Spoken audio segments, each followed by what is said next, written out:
네, 그럼 이 시간에는 우리 함께 말씀을 보시겠습니다. 주보 안쪽 오른쪽 하단에 보시면 말씀이 나옵니다. 오늘 말씀은 사도행전 2장 38절에서 39절 두 절의 말씀입니다. 우리 같이 보시면서 읽어볼까요? 우리 주일학교 학생들도 같이 한번 읽어볼까요? 자, 시작.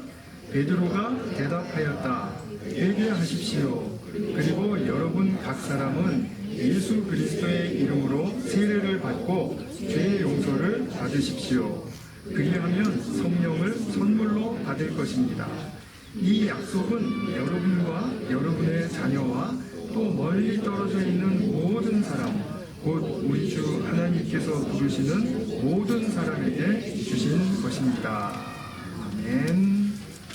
네, 오늘 본문을 보시면 이 배경이 어떤 배경이냐 하면 사도 베드로가 성령을 받고 처음으로 이제 예루살렘 거리로 뛰어나간 거예요.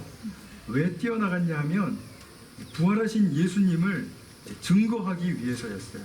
유대인들은 불과 얼마 전에 예수님을 십자가에 못 박아 죽는 데 있어서 다 동의를 했던 사람들이거든요. 다 어그리했어요. 그리고 예수님은 뭐 죽어도 괜찮다, 죽어 마땅하다 이렇게 생각했던 사람들이었어요. 근데 그런 사람들한테 베드로가 나가서 예수님은 다시 사셨어.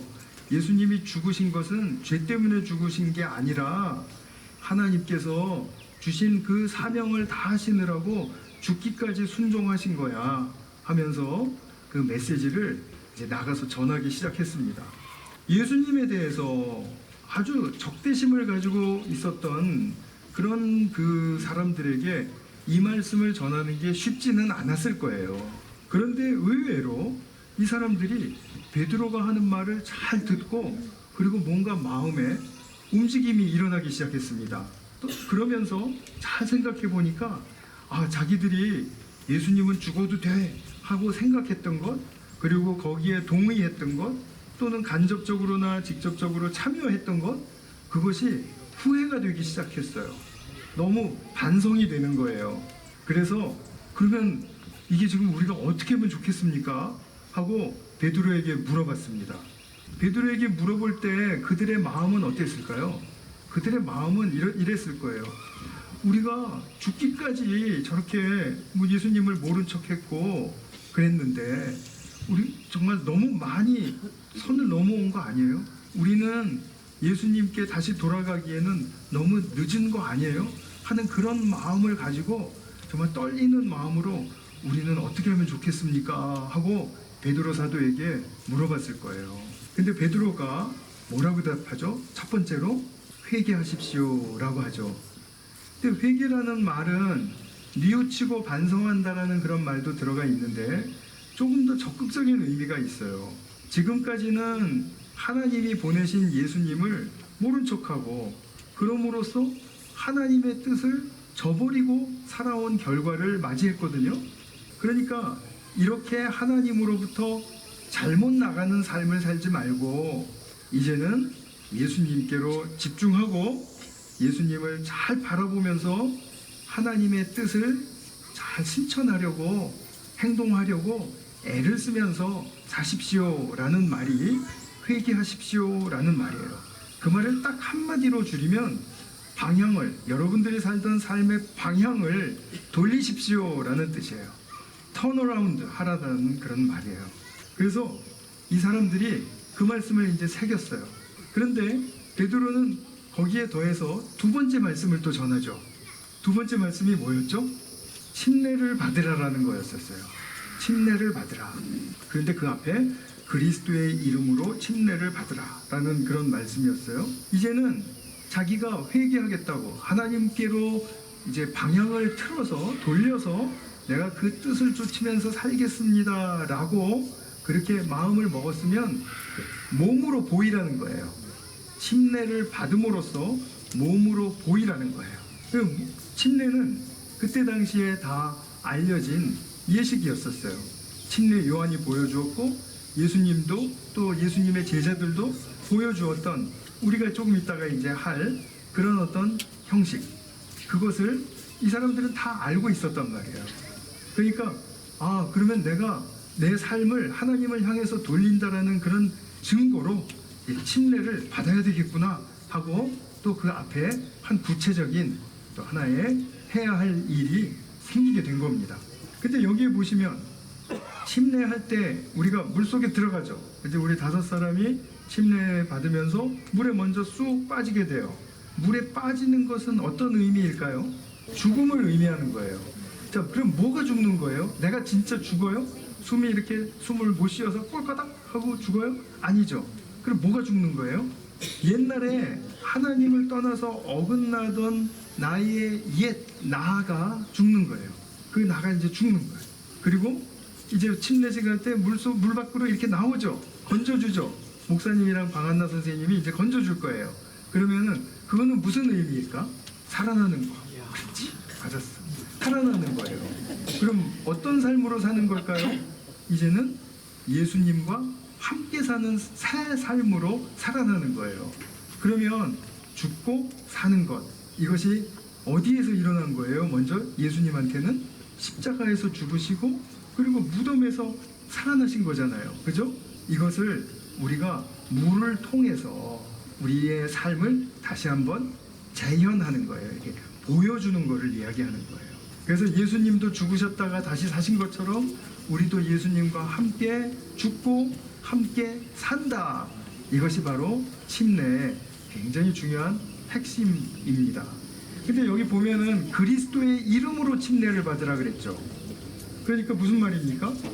죽는 것도 내 방식대로 죽는 게 아니에요. 난 이만하면 죽었어요. 나 이만하면 옛 성질 많이 죽인 거거든요. 하고 그렇게 말하는 자기 기준을 들이대라는 게 아니에요. 예수님의 이름으로라는 말이 붙었다라는 것은 이제는 내가 예수님께 속했기 때문에 예수님의 기준이 나에게 적용되어야 할 기준입니다. 바로 예수님이 인정해 주시는 삶을 내가 사는 것입니다. 라고 그렇게 고백하는 것이 그리스도의 이름으로 침례를 받는다라는 뜻이에요. 그런 다음에 사도 베드로가 또 중요한 말을 세 번째로 합니다. 무엇이었죠? 죄 용서를 받으라 였었어요. 하나님께서 우리의 죄를 용서해 주신다라는 말씀은 어떤 의미인지 우리가 세속적이고 그리고 인간 중심적으로 생각하면 답이 나오지 않습니다. 근데 제가 지금 드리는 말씀을 꼭 기억해 주시기 바라요. 내가 어떤 나쁜 짓을 해서 죄를 지었든지 간에 하나님께서 나를 받아주실 때, 즉 내가 방향을 틀어서 이제 하나님께로 한 걸음이라도 나아가면 하나님은 나를 받아주시는데 그 받아주실 때 나의 죄를 전혀 문제시 삼지 않는다라는 거예요. 그러니까 무슨 말입니까? 내가 이 하나님께 죄 용서를 받고 하나님 품 안에 안겼어요. 그러면 죄의식이라든지 죄책감이라든지 아니면 뭐 자녀 감정들 있잖아요. 이렇게 좀 내가 그래도 죄를 지었는데 염치가 있어야지 하는 그런 마음, 그런 거 없이 하나님 안에서는 온전히 자유하고 하나님 안에서는 온전히 뛰어놀아라 이런 말이에요.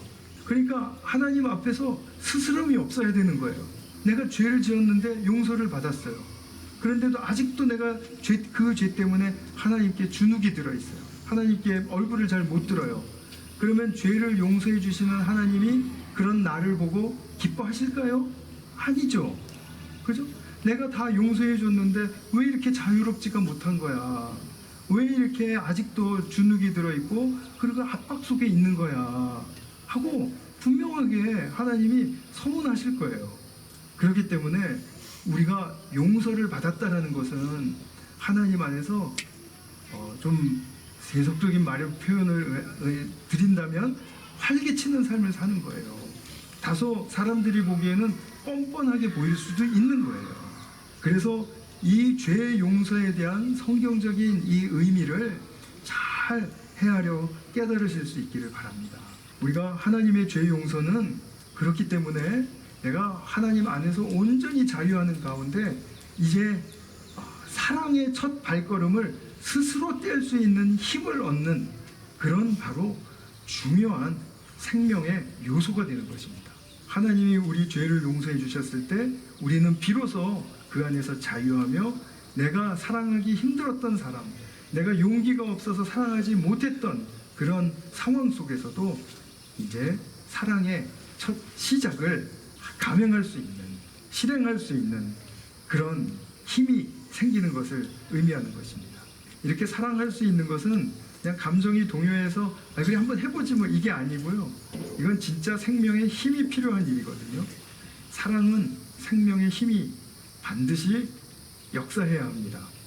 그렇기 때문에 이 죄의 용서가 우리에게 이 소중한 생명의 힘을 주고 사랑할 수 있도록 우리를 이끌어준다는 사실을 꼭 기억해 주시기 바라요.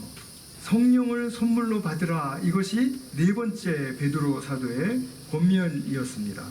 개역개정을 보시면은 성령의 선물을 받으라 라고 얘기를 하기 때문에 뭐 이게 은사를 받는 건가 아니면 또 내가 또 뭐 어떤 특별한 역사를 경험하는 건가 하는 그런 생각을 하기가 쉽게 번역이 되어 있는데요. 새 번역에는 정확하게 번역이 잘 되어 있습니다. 성령을 선물로 받으라는 거예요. 그러니까 성령은 하나님이세요. 그렇죠? 성령은 하나님이세요. 근데 하나님이 우리가 받을 수 있다라는 거예요. 하나님이 받을 수 있는, 우리가 받아들일 수 있는 존재라는 거예요. 좀 이상하죠? 우리가 그럼 마음만 먹으면 하나님을 받고 그냥 하나님을 소유하고 그럴 수 있는 존재라는 뜻일까요? 물론 그런 의미도 살짝 들어가 있습니다. 근데 이 말씀은 뭐냐면 하나님은 회개하는 사람, 하나님께로 방향을 돌려서 나아오는 사람이라면 누구에게나 다 자신을 이렇게까지 기꺼이 내어주시고 싶어하는 분이다 라는 뜻이에요. 하나님은 당신을 우리에게 주셔서 우리가 하나님을 우리 안에 모시고 동행하고 그리고 하나님의 임재 안에서 사는 것을 너무너무 기뻐하시고 그것을 진정으로 바라시는 분이거든요. 그러니까 그런 분이심을 우리가 알 때 성령을 받으라 라고 하시는 말씀을 들으면 너무 감동스럽고 감격이 차야 되는 게 맞는 거죠. 왜냐하면 그 크신 창조주 하나님을 나라는 이 작은 존재가 받아들이고 그리고 그 하나님과 함께 동행하며 살 수 있다는 그 자체가 얼마나 이것이 놀라운 새로운 차원의 삶입니까. 그래서 성령을 선물로 받으라는 것은 정말 얼마 전에 예수님을 죽였던 그런 유대인들을 향해서 하나님의 그 사랑이 정말 끝이 없으신 그 마음을 확신한 베드로가 할 수 있는 말이었습니다. 이 모든 것들은 지금 네 가지 말씀드렸죠. 회개하라, 침례를 받으라, 그리고 뭐였죠? 죄 용서를 받으라, 또 성령을 받으라. 이 네 가지 역사는 하나님의 즉흥적인 행동이 아니세요.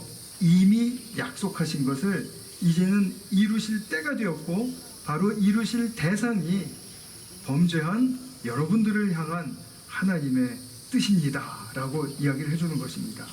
그러니 이 감격스러운 메시지를 들은 유대인들은 3,000명이 하루에 하나님 예수께로 돌아왔고 그 다음엔 또 5,000명이 돌아오고 그래서 예루살렘에 정말 너무나도 많은 대다수의 사람들이 예수님께로 돌아오는 그런 역사가 있었던 겁니다. 이 베드로의 사도의 메시지의 감동은 제가 오늘 성도님들께 전한 이 감동보다 아마 그때 당시로는 뭐 어마어마하게 비교할 수 없을 정도로 컸을 겁니다.